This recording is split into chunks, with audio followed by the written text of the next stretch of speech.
Praise the Lord. Hallelujah. പ്രിയ സഹോദരങ്ങളെ, ഈസ്റ്ററൊക്കെ കഴിഞ്ഞ് ഒരു ഭയങ്കരമായ മടിയും അലസതയും പലരും അച്ഛൻ പറഞ്ഞത് ഇന്നലെ പറഞ്ഞത് വളരെ ശരിയാണ് അച്ഛാ. ഞങ്ങൾക്ക് ഈസ്റ്റർ അങ്ങോട്ട് കഴിഞ്ഞോടുകൂടി മാംസമൊക്കെ ശരീരത്തിൽ കയറിയോടുകൂടി പിന്നെ ഒരു താല്പര്യക്കുറവ് എല്ലാ കാര്യങ്ങളിലും, ആത്മീയ കാര്യങ്ങളിലും. അത് സ്വാഭാവികമാണ് സഹോദരങ്ങൾ. നമുക്കതിന് യുദ്ധം ചെയ്യാനായിട്ട് പരിശ്രമിക്കാം.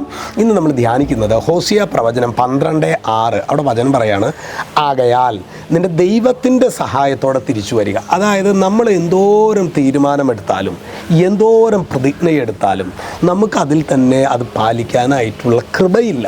കൃപ മുകളിൽ നിന്ന് വരണം. അതാണ് പറയുന്നത്, നിൻ്റെ ദൈവത്തിൻ്റെ സഹായത്തോടെ തിരിച്ചു വരിക, നീതിയും സ്നേഹവും മുറുകെ പിടിക്കുക, നിൻ്റെ ദൈവത്തിന് വേണ്ടി നിരന്തരം കാത്തിരിക്കുക. നിൻ്റെ ദൈവത്തിന് വേണ്ടി നിരന്തരം കാത്തിരിക്കുക. പ്രിയ സഹോദരങ്ങളെ, ഇന്ന് ഈ ശുശ്രൂഷയിൽ നമ്മൾ പങ്കെടുക്കുമ്പോൾ ദൈവമേ അങ്ങയുടെ ഈശോയുടെ സഹായത്തോട് തിരിച്ചു വരാനായിട്ടുള്ളൊരു ഒരു ദാഹം നമുക്ക് വേണം. നമുക്ക് അറ്റ്ലീസ്റ്റ് നമുക്കിപ്പോൾ അറിയാലോ, നമുക്ക് പറ്റുന്നില്ല, പ്രാർത്ഥിക്കുന്ന കാര്യങ്ങളൊന്നും നമുക്കത് അങ്ങോട്ട് അനുവർത്തിക്കാൻ പറ്റുന്നില്ല. ആഗ്രഹമുണ്ട്, പക്ഷേ ആഗ്രഹം തന്നെ ചിലപ്പോഴൊക്കെ നഷ്ടപ്പെട്ടു പോകുന്നുണ്ട്. അതുകൊണ്ട് നമുക്കൊന്ന് ശക്തമായിട്ട് പ്രാർത്ഥിക്കാം. ദൈവമേ, ഇന്നിപ്പോൾ ചൊവ്വ അല്ലേ, ബുധൻ തുടങ്ങി വീണ്ടും അതിശക്തമായ വിധത്തിൽ ബുധൻ തുടങ്ങി എന്ന് പറഞ്ഞാൽ കുർബാനയുടെ കാര്യത്തിൽ ബാക്കിയുള്ള കാര്യങ്ങൾ ഈ വീഡിയോ കാണുന്ന സമയം തന്നെ ജപമാല കണ്ടിന്യൂസ് ആയിട്ട് ചെയ്യാൻ, വചനം കണ്ടിന്യൂസ് ആയിട്ട് വായിക്കാൻ, അങ്ങനെ കൃത്യമായ ടാർഗറ്റോടു കൂടി നമ്മുടെ ആത്മീയ ജീവിതത്തെ, പ്രിയ സഹോദരങ്ങളെ, ഇന്നല്ലെങ്കിൽ നാളെ നമ്മൾ ഈ ലോകം വിട്ടു പോകുമ്പോൾ നമ്മളോട് ഈശോ ചോദിക്കും, നീ എന്തോരം സമയം TV കണ്ടു, നീ എന്തോരം സമയം